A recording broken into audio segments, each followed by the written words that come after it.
pastor Alessandro Cassiano, para mim, eu diria isso, né? Eu diria isso. Teve o prazer a alegria de caminhar durante muitos anos. Ele vai falar, aliás, eu quero pedir para o senhor falar isso.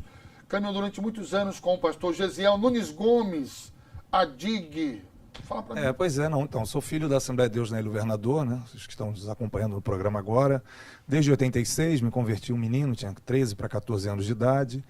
E tivemos o privilégio de ter, por 14 anos na Ilha Governador, o príncipe dos pregadores, né? Pentecostal, Assembleia de Deus, pastor Gesiel Gomes, nosso amigo, hoje está em Orlando com a família. Está morando lá e com uma igreja com o mais novo, o Geisimiel Moses, tem uma igreja lá em Orlando. Eles estão quase, meio que congregando, todo mundo juntos, né? E depois tivemos o privilégio da vinda do pastor Eliseu Menezes, que é outro ícone das Assembleias de Deus, né? Ele está mais ou menos quanto tempo, pastor Eliseu, 20 anos. 20 anos? Acho que 20 anos. 20 anos. Pastor Eliseu, 14 anos, 20 anos. E eu tive um tempo que eu estive fora da ilha, que foi no campo missionário, e trabalhei como missionário 7 anos no sertão da Bahia, né? E hoje, já há 2 anos e meio, pastoreando uma igreja em Rio das Pedras, aqui próximo, em Jacarepaguá. Maravilha, fala um pouquinho para nós dessa sua experiência de missionário. Pois é, desde sempre na ilha, o pastor Gesiel sempre teve essa pegada missionária, né? Missões, a chama que não pode apagar. E com 26 anos de idade, eu tive a primeira experiência de conhecer o sertão da Bahia. Então, o senhor foi casado ou solteiro? Não, eu era ainda noivo e eu sou filho de mineiro, sou carioca, não tenho nenhuma origem no Nordeste. Porém, teve uma jovem que trabalhou na Ilha Governador como missionária um tempo e ela voltou para a terra dela, uma cidade chamada Cafarnaum, né? O nome bíblico, né? Cafarnaum. Só que é lá na região de Irecê, onde até o bispo Crivella na época fez a Fazenda Canaã e tal. A Fazenda Canaã lá. É lá. Muito bacana. Então essa menina, Cleonide Farias, voltou para a terra dela, era líder de jovens lá e eu fui pregar pela primeira vez num congresso de jovens em 98. Conheci o sertão. O Espírito Santo fez uma obra tremenda lá, foram 275 pessoas batizadas no Espírito Santo em 15 dias. Eu era jovem, tinha 26 anos de idade. Muito movido Espírito. Foi um negócio sobrenatural, muitos milagres na época, eu era noivo. E aí no ano 2000, já casado, me casei em 99, em 2000 eu de férias na Embratel, eu trabalhava na Embratel aqui no Rio, voltei lá para fazer uns 15 dias, né? Foi minhas primeiras férias na Embratel, conversei com a esposa, recém-casada, ela entendeu, eu vou dar 15 dias meus das férias para missões e a gente volta e passei, ela concordou, fui. Jesus batizou 250 pessoas em 15 dias pela segunda vez, outra obra estrondosa. E nesse momento eu recebi o convite para ser o co-pastor da Assembleia de Deus de Irecê, pelo pastor Cleudson Carlos Ferreira de Souza, que hoje é o pastor de Camaçari, Bahia, e é o tesoureiro da gloriosa Convenção Baiana, né, das Assembleias de Deus. Fui para o sertão, trabalhei lá por quase 7 anos. Foi uma experiência formidável. O senhor falou do pastor Cleudson, ele ficou em Candeias? Você conhece ele de Candeias, claro. 8 anos em Candeias. Isso? É isso. Ele foi pastor de Irecê durante muitos anos, depois foi para Catu, que é uma cidade próxima a Candeias, onde eu voltei para a Bahia para trabalhar com ele, trabalhei com ele em Catu. Sim. E depois ele assumiu Candeias e hoje é o pastor de Camaçari, tá meio que ali perto. Isso. Pois é. Ele foi quem me convidou, foi pelas mãos dele que eu me tornei o co-pastor da Assembleia de Deus de uma igreja de quase 7 mil membros e mais de 100 congregações no interior da Bahia. Agora o senhor quase se tornou cidadão baiano ou não? Quase. Se eu tivesse permanecido lá, possivelmente hoje eu seria cidadão baiano. O que acontece é que quando eu voltei, eu trabalhei 3 anos em Irecê e fui com o pastor Cleudson para Catu. Sim. Trabalhei com eles 2 anos em Catu, trabalhando com ensino. Eu tive o privilégio de fundar a primeira escola teológica de Catu, formamos vários alunos. O legado missionário em Catu foi esse. Hoje você chega na Assembleia de Deus de Catu, vários líderes da igreja passaram por nós, pelo seminário. Eu e alguns companheiros que me ajudaram a estruturar e dar aulas no curso teológico. Nós botamos o nome de EPOL, escola, aqui em São Cristóvão tinha EPOI. EPOI. Nós só trocamos, botamos o L, Escola Preparatória de Obreiros e Líderes, trabalhando com a formação teológica de liderança. Inclusive hoje eu estou com um núcleo dessa nossa escola teológica na nossa igreja aqui em Jacarepaguá, ali em Rio das Pedras, e esse foi o legado. E depois que o pastor Cleudson foi para Camaçari, eu meio que me tornei um itinerante. Eu vi você batendo papo com o pessoal sobre itinerância. Tem gente séria na itinerância, sim. Aliás, você até me conheceu itinerante. Eu sou itinerante. É. Tá gravado, pessoal. Eu falei que tem gente séria na itinerância.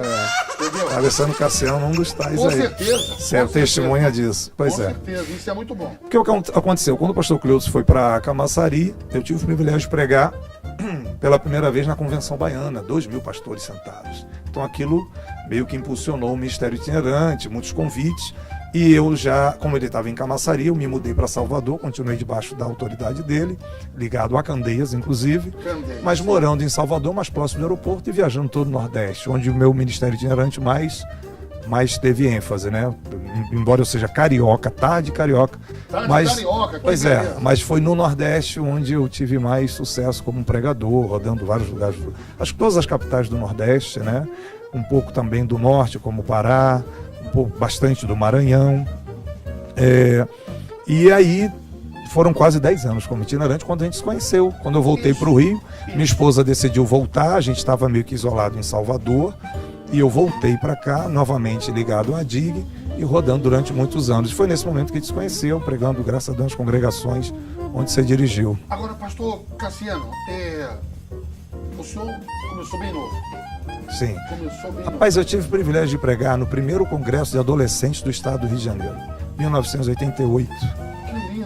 Rádio Melodia começando na época. Foi o pastor Gesiel. O pastor Gesiel era um fenômeno aqui no Rio. Com certeza, eu garoto eu já o assistia. Pois é. Rádio Duque de Caxias AM transmitiu o culto ao vivo às segundas-feiras e depois às terças-feiras. Exatamente, eu me lembro que eu estava em casa e liguei o rádio para ouvir a transmissão e ele estava pregando, de repente ele parou a mensagem.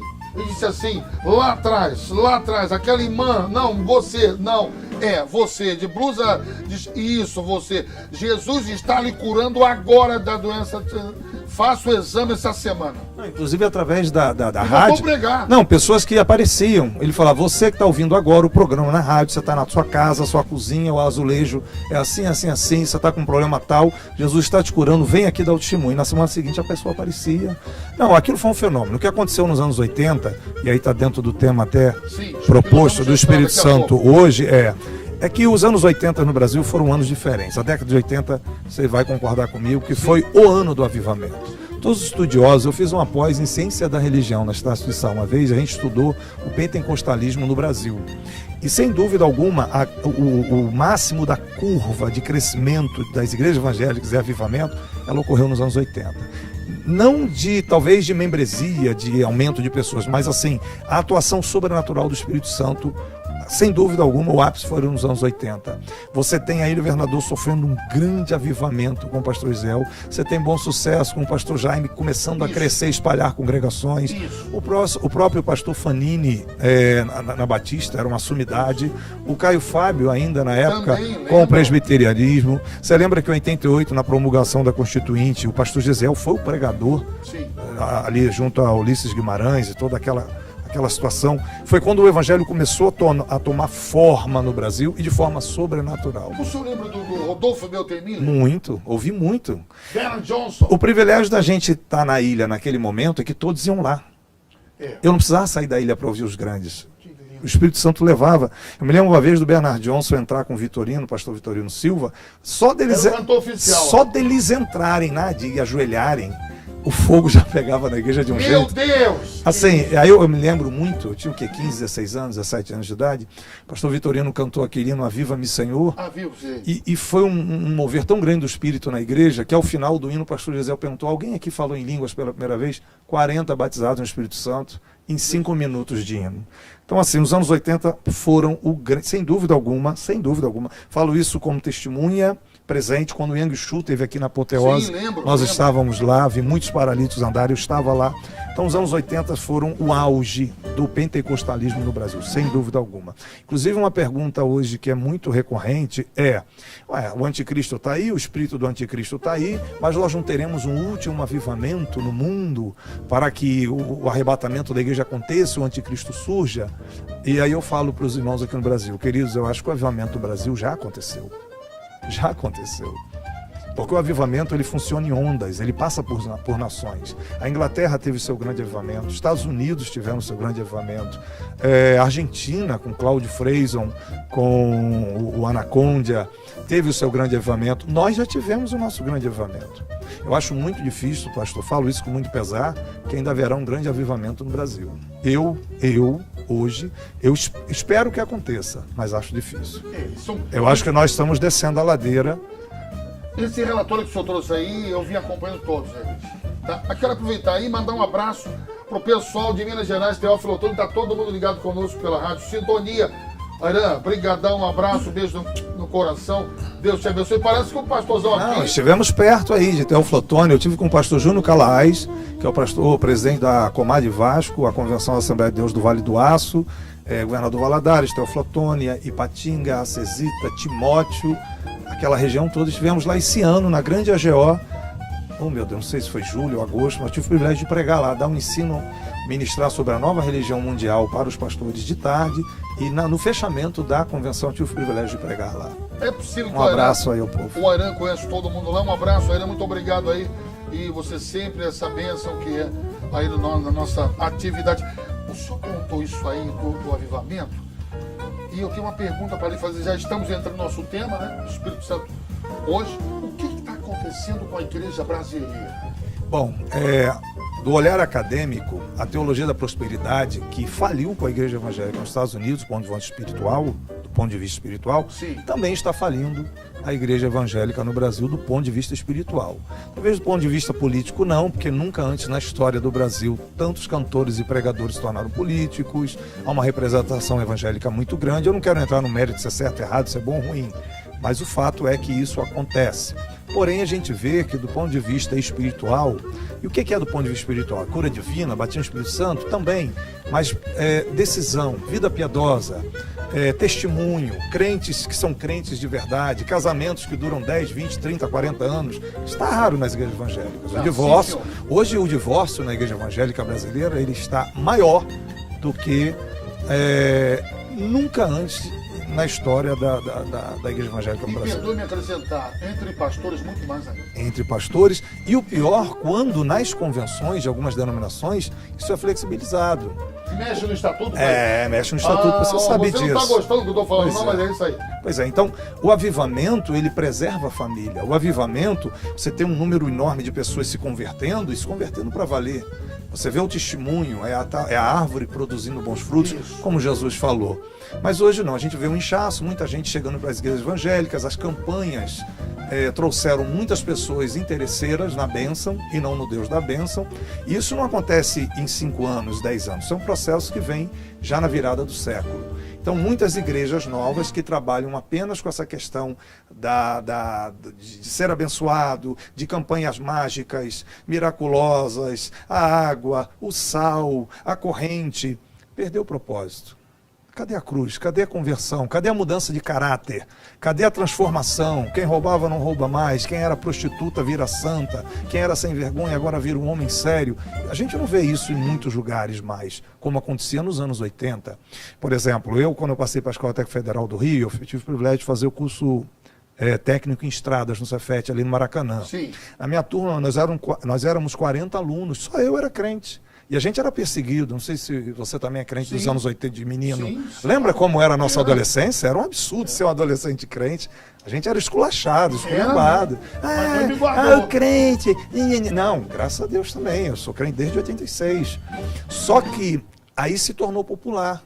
Muito parecido, claro, devido às proporções, mas muito parecido com o início da igreja primitiva, perseguida pelos imperadores, pelo governo, primeiro pelo governo de Israel, depois pelos imperadores, e depois quando o imperador Constantino, em 313, abraçou o cristianismo, ele se ficou popular. Claro que eu estou fazendo uma comparação bem esdrúxula, mas dá para ter uma ideia quem acompanha a história. A perseguição passou a ser... ela acaba e o cristianismo passa a ser a religião oficial. E aí a gente olha para o Brasil, quando o evangelho estava surgindo ali, atingindo esse ápice, que a gente chama de ápice na ciência da religião, pentecostalismo nos anos 80, havia uma perseguição, não do Estado, mas cultural. A gente era esculachado, a gente era humilhado, era feio ser evangélico. De repente o evangelho se tornou popular, né? Os cantores, os pregadores, o negócio, o comércio, as igrejas. Nós crescemos, mas perdemos muito da essência. E aí é nessa ideia que a gente vê a questão do avivamento. Vou te dar mais uma ideia, mais um dado. Tem um livro de um autor americano chamado Francis Bacon, da Mundo Cristão, e o tema do livro é O Deus Esquecido. O Deus Esquecido. Ele fala do Espírito Santo. Esse livro, ele chegou ao Brasil ali no início desse século, 2000, 2001. E o que ele fala no livro é exatamente isso. A igreja dos Estados Unidos passou a ser tão popular e tão profissional que ela não precisa mais do Espírito Santo. Não precisa. Os cantores super profissionais, os músicos super profissionais, os pregadores muito eloquentes, com aquela linguagem coach, aquela linguagem de bênção, de prosperidade, de avançar, de ser feliz, de não falar de sofrimento, não falar de resiliência, não falar de tribulação, só de vitória. Sim, sim. E aí muito pouco Sim. do caráter cristão é trabalhado, e a igreja americana foi degringolando e virou o problema que é hoje. O Brasil está na mesma direção, né? A gente começa a enfrentar agora uma perseguição estatal, né? Ontem, me parece, um pastor foi preso fazendo manifestações. Sim, foi preso. E aí a gente tinha presidente de partido preso, políticos presos, agora um pastor preso. Então parece que o negócio só vai ladeira abaixo, né? Só vai piorando. Então a gente vê uma igreja que, com relação ao Espírito Santo, não é tão ensinada, uma igreja mimada, uma igreja Nutella. Quando o senhor chama, para você que está me assistindo, pessoal, o Airan, o diretor da Rádio Sintonia, lá em Teófilo, está mandando um abraço para o senhor, disse quase todos esses pastores, o senhor disse, está mandando um abraço para o senhor. Quando o senhor fala da igreja mimada, o senhor especifica mais. A igreja mimada, a igreja Nutella, é a igreja do tudo que você fizer na vida vai dar certo, sua vida é sucesso, é vitória, só vitória, só bênção. E não é. Essa geração não foi ensinada a sofrer. Nós sofremos na adolescência. Eu sou o único crente, na época eu era o único menino na minha casa, meu pai era alcoólatra, embora meu pai era operações especiais da Marinha, fuzileiro naval. Quando ele vem para a reserva, vem para casa, a vida dele tomou outro rumo, ele começou a beber demais, se tornou alcoólatra, então era muito sofrido para mim. Eu com 15, 16 anos, crente na minha casa, meu pai não era crente, minha mãe não era crente, meu irmão mais novo também não era crente, e foi difícil, foi uma caminhada de 14 anos para minha mãe se converter, depois mais 7 para meu pai se converter, 21 anos orando todo dia para ele se converter. Então era muito complicado ser crente, não era popular, a gente era perseguido na escola. Eu lembro no Cefet, de novo lembrando da Escola Federal do Rio, a gente tinha um grupo evangélico, a gente meio que sobrevivia juntos ali, Assembleia de Deus Batista Congregacional, a gente fazia um cultinho durante o intervalo, sexta-feira a gente tinha um culto para juntar, mas sempre muito pequeno, muito sofrido, né? E a gente, nesse sofrimento, a gente aprendeu a crescer, a gente aprendeu a orar, a jejuar, lutar, batalhar. Acontece, né? O crescimento, infelizmente, vem através Uma pausinha, parece que é a produção. Fala alguma coisa. Estava dizendo alguma coisa?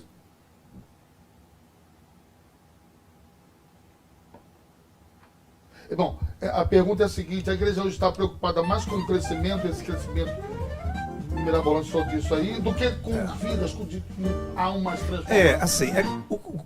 O avivamento também traz crescimento. A gente não pode dizer que a igreja ela tem que ser sofrida, pouquinha gente, financeiramente débil. Não, o avivamento traz crescimento, mas traz, além do crescimento, ou mais importante que o crescimento, a formação do caráter, a mudança interior. Repito, os casamentos que persistem, os filhos obedientes aos pais, não tem aquele escândalo de sexo antes do casamento, Exatamente. De pecados sexuais, de adultérios. Por exemplo, na Ilha Governador, quando o pastor Gesiel chegou, e a gente não vai vincular o avivamento todo a ele, a equipe era formidável, o pastor Ronaldo Fonseca, que hoje foi meu líder de jovens, que é o líder da nossa convenção na área política lá em Taguatinga Sul, em Brasília, pastor que hoje é o pastorzão de Curitiba, Paraná, pastor Wagner Gabi, foi nosso pastor na ilha também. Então era uma equipe formidável de líderes, de pastores, né?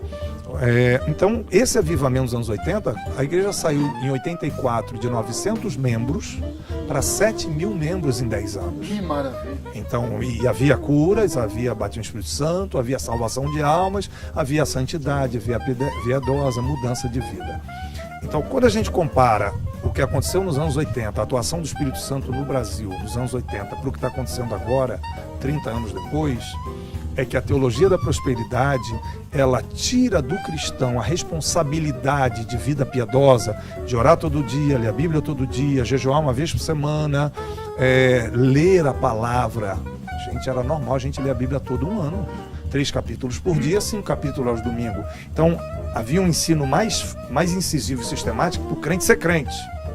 E, a partir daí, naturalmente, melhorava a vida financeira, a igreja crescia, era acrescentado.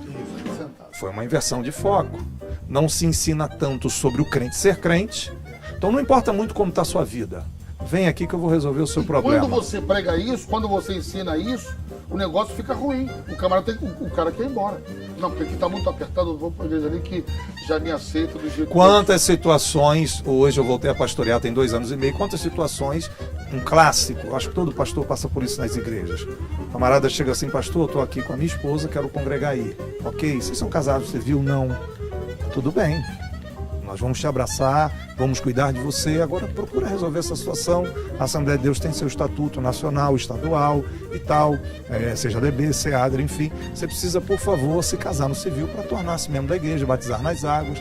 Não, mas eu não quero me casar. Então você nunca vai ser membro da igreja. Ah, tá bom, então eu vou para a igreja ali do lado e lá eu alcanço porque isso. Lá aceita. É por aí. É por aí. Bom, agora são 17 horas e mais 52 minutos. Olha, eu sabia que esse nosso papo ia... porque é muito informativo. É polêmico. E Deus tem lhe dado a oportunidade de o senhor, de uns anos, eu não sei, o senhor pode precisar de quantos anos para cá, o senhor vem trabalhando nesse ministério. O senhor falou de batismo com o Espírito Santo. Hoje, isso aí é o quadro, como dissemos, estamos falando da igreja brasileira. Você pergunta hoje da igreja, quem é batizado com o Espírito Santo aqui? Aí fica assim, comigo. Nós somos pentecostais clássicos, Assembleia de Deus no Brasil, 111 anos. Está no DNA do assembleano o dom de línguas. Isso. A gente nem tem tempo aqui para discutir o dom de línguas, o que é e tal. Mas está no nosso DNA, ponto final. Se é a Assembleia de Deus, o batismo do Espírito Santo está intrinsecamente ligado à nossa denominação. Isso. Seja a Assembleia de Deus da Ilha, a Assembleia de Deus do Bom Sucesso, a Assembleia de Deus Vitória em Cristo é a Assembleia de Deus. Então, o falar em línguas, a gente entende que o falar em línguas, ele deixa você mais forte espiritualmente. Paulo deixa claro em Coríntios 14 que a sua mente, o seu raciocínio. Você quer evoluir mentalmente, então você vai estudar, ler bastante a Bíblia, você vai ler bons livros e você terá a sua parte lógica, racional, robusta, porque você está estudando, você está lendo. Agora, o que a Bíblia diz, o que o Espírito Santo mandou Paulo escrever, é que o dom de línguas deixa o seu espírito mais forte, a sua conexão espiritual amplia. Quem é cristão, crente, salvo, só é salvo porque o Espírito Santo passa a morar dentro dele. Sim. Quando a pessoa entrega a vida a Jesus, se tem algum mau espírito nele, sai. Em nome de Jesus sai. E o Espírito Santo entra e passa a ser a morada do Espírito. Romanos 8 e 9. Você é a habitação. Quem não tem o Espírito de Cristo não é de Cristo. Então o que torna a gente um verdadeiro filho de Deus, um cristão, é o Espírito Santo que passa a morar dentro de nós. Então você tem o Espírito Santo morando. Ele não vai te visitar, ele não entra em você quando você entra no templo, acaba o culto, ele vai embora. Ele está morando 24 horas. Então quem não fala em línguas está cheio do Espírito Santo. Se emociona, canta, chora, se alegra, que bom. Você é cheio da alegria da presença. Mas o falar em línguas é o transbordar. É o além de ser cheio. E todo cristão precisa buscar o dom de línguas. O falar em línguas edifica-se a si mesmo. Falar em línguas, você está orando espiritualmente melhor. Ah, mas quando eu falo línguas eu não entendo. Óbvio que não entende, porque é uma linguagem espiritual. Só que quem tem a experiência do batismo do Espírito Santo sabe que a coisa muda. Você fica mais firme. Um exemplo clássico, bíblico, Pedro nega Jesus, 53 dias depois ele é batizado no Espírito Santo, fala em línguas, vai para o meio da rua e prega no meio da rua. Como é que um homem em 53 dias se torna tão corajoso depois de covardemente ser negado o mestre três vezes? Então foi a chegada do Espírito entrando nele, dando a ele o dom de línguas que o capacitou para ir para a rua, e aí ele contagiou os demais, todos foram lá e a igreja com uma única pregação, tem 3.000 decisões aproximadamente. Então o dom de línguas, ele fomenta isso. Ele faz você ter mais força para ler a Bíblia, para orar, para ter vida piedosa, santidade, te dá mais coragem de testemunhar da fé. Eu não posso negar do que tenho visto e ouvido. Tudo isso acontece na vida do Pedro depois da experiência do batismo do Espírito Santo. Então, assim, e outra coisa, quando Daniel Bergman e Navinho eles saíram do meio do Kansas, de uma igreja batista para vir ao Brasil, eles podiam fundar mais uma igreja batista aqui. Sim. Mas o Espírito os colocou dentro da Rua Azusa, lá no galpão do pastor Seymour, um lugar super discriminado, homem negro, caolha, um lugar que tinha tudo para dar errado, mas era o maior avivamento dos Estados Unidos naquele momento. E os dois, Daniel Bergman e Navinho, entraram lá, receberam o dom de línguas, o poder de Deus, entraram no navio já começaram o movimento pentecostal, 1910 em Belém, 1911 Assembleia de Deus, e a base sempre foi o dom de línguas.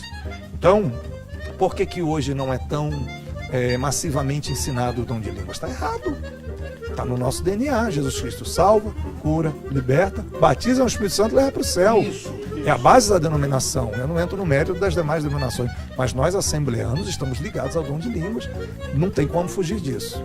A questão, pastor, é a ênfase. O que nós estamos ensinando? Porque o avivamento, ele depende do seu relacionamento diário com Deus. O avivamento não depende da festa das irmãs, não depende dos seminários que eu faço sobre o Espírito Santo. O avivamento é pessoal, é a sua busca diária, né? Hoje em dia eu falo para os irmãos, vem cá, quem almoçou ontem? E quem almoçou hoje? Não, você não precisa almoçar hoje, você já não almoçou ontem? Por que você vai almoçar hoje? Você almoçou ontem. Exatamente. Por que você almoçou de novo hoje? Ah, não, porque eu preciso de nutrientes. Ah, então você pode se alimentar fisicamente, fisiologicamente, mas não leu a Bíblia hoje, não orou hoje, não cantou um louvor hoje. Por que você fez isso ontem e não fez hoje? Então você não comete um suicídio físico, mas você está cometendo um suicídio espiritual. Se eu preciso comer um prato de arroz, feijão e ovo ontem e hoje de novo, então eu preciso de Bíblia hoje de novo. Eu preciso do meu momento a sós com Deus de novo. Então, assim, grosso modo, o que está acontecendo é a perda de foco. A ideia de um evangelho libertador financeiro, ele assumiu o primeiro lugar, ao invés da libertação espiritual. Primeiro o reino de Deus, primeiro a sua justiça. As outras coisas serão acrescentadas. O veneno da teologia da prosperidade, ela vem muito a reboque da teologia liberal, que é a mais perigosa, que é o que está acontecendo hoje no Brasil. Aconteceu em 1960 na Alemanha, através de um diácono da igreja luterana chamado Bultmann. Esse miserável, ele começou a dizer que a Bíblia não era completamente a palavra de Deus, nós acreditamos na teoria plena e verbal. Ele começou a deturpar as escrituras, isso aqui é Bíblia, isso aqui é histórico, isso aqui é Deus, isso aqui não é. E na época a Alemanha já bebeu daquilo, achou aquilo interessante, abraçou a teologia liberal. Anos depois, uns 20 anos depois, veio o tal do Barth e piorou a situação. Dali saiu o feminismo, dali saiu o evangelho de inclusão para a questão homossexual, adultério, pecados sexuais. E isso varreu a Europa e gerou hoje na Europa o pós-cristianismo. Eles abandonaram. Eu li hoje no Instagram que na Inglaterra eles já estão tirando o Natal, porque o Natal é muito cristocêntrico. Para que Natal? Não, vai colocar festas de fechamento de ano, alguma coisa assim. Eles vão tirar o nome Natal da Inglaterra. A Inglaterra, de grandes pregadores, né? de grandes obras missionárias. A teologia, a teologia liberal criou o pós-cristianismo. E agora no Brasil está sendo colocado meio que à força pelos poderes aí. Estão querendo tirar o cristianismo, cancelar o cristianismo. Que pena que faltou um minuto. Eita! Eu sabia que ia ser assim hoje. Deixa eu dizer só em 10 segundos uma única coisa. Você que acompanhou aqui muito rapidamente, se você é crente, pelo amor de Deus, leia a Bíblia todo dia, ore todo dia, confesse os pecados todo dia, interceda em oração pela sua família todo dia, cante pelo menos um hino de louvor todo dia e pelo menos no domingo jejue e se consagre. Fazendo isso, você terá o Espírito Santo funcionando dentro de você e você vai conseguir vencer o que está acontecendo nesse mundo hoje. Triste, hein? Triste. Triste, eu digo o seguinte, estamos finalizando o nosso programa, mas ele vai voltar, hein? Vou marcar para o senhor voltar, hein? Não sei se esse ano ainda, ou ano que vem, e vamos torcer para ele fazer parte aqui do projeto, tá? Papeando Produção. Pastor Alessandro, muito obrigado. Muito obrigado, pastor. Estar aqui contigo, você é meu amigo, só chamar que a gente está aqui. Muito obrigado, eu sei que o senhor tem muito mais para passar e o tempo passou muito rápido, mas certamente nós Vamos voltar. Tem como só deixar o seu número, por favor? 21 97295 0419, não tem secretária, é o meu WhatsApp pessoal. Eu ainda atendo algumas igrejas pregando hoje, apesar de estar pastoreando, eu saio uma semana. Aqui no Rio é mais fácil, que a gente pega dias que não são dias de culto, né? Eu tenho o Seminário Espírito Santo, tenho 3 livros editados, e a gente ministra esses seminários com PowerPoint nas igrejas. Posso pregar em festas, mas eu me alegro muito fazendo seminário, porque é o que marca a vida da pessoa para a vida toda. A gente usa lá o PowerPoint, o Espírito Santo em você, vivendo no Espírito e como viver cheio do Espírito Santo. 3 livros, 3 seminários, e a gente gosta de pregar muito nesse tema nos dias de O hoje. resultado tem sido maravilhoso. Eu não falei, acho que todo não, é 972950419. Produção, estamos indo embora. No ponto aqui, ó. Já estamos finalizando. Que coisa boa, hein? E o resultado tem sido maravilhoso. Os seminários. A ênfase de ensinar a pessoa a depender e viver no Espírito, e a gente ora para Jesus batizar. Em Itabela, no sul da Bahia, há 2 fins de semana, Jesus batizou 42 irmãos no Espírito Santo. Foi uma festa de jovens, o Espírito Santo renovou, porque eu tento reviver hoje o que eu vivi nos anos 80 lá, na nossa igreja da ilha, quando eu era da ilha, né, com o pastor Gisel. Eu acredito que o Espírito Santo ainda está atuando, está dentro de nós, e é possível a gente resgatar ainda. Como uma andorinha tentando apagar um incêndio, com uma gotinha d'água, eu saio já com esses trabalhos, tentando levar uma palavra de avivamento para as igrejas aí no Brasil. Um outro dia a gente volta para falar dos livros e desse projeto tão intenso. E do que Deus fez na Europa. Eu já estive sim, em 9 países da Europa, 9 Estados Unidos, países, olha que África. Tem muita coisa. Tem muita coisa, tem muita informação.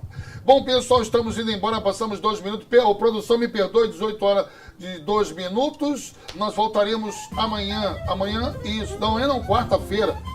Quarta-feira eu vou fazer o Cabelo de Fogo, você que está passeando, né? Voltaremos quarta-feira com um especial, com música, com o cantor Rodrigo, enfim, vai ser maravilhoso. Deus abençoe, um restante de tarde, noite abençoado, fique na paz, até a próxima. Nós somos o Estúdio Papeando, uma produtora de vídeo e imagens pronta para abrir novos horizontes para você e seu negócio. Nosso objetivo é fornecer eficiência e valor ao seu negócio, tendo em um só lugar tudo o que você precisa para produzir vídeos profissionais. Da concepção do seu projeto a serviços individuais, como videomakers ou editores. Oferecemos um conjunto de produção de mídia interligado, como gravação, edição e entrega de vídeo, podcasts, transmissões, apresentações de produtos, videoaulas, vídeos corporativos e making-off de produções. Você tem a história certa e nós estamos prontos para te ajudar a contá-la nos mais diversos formatos.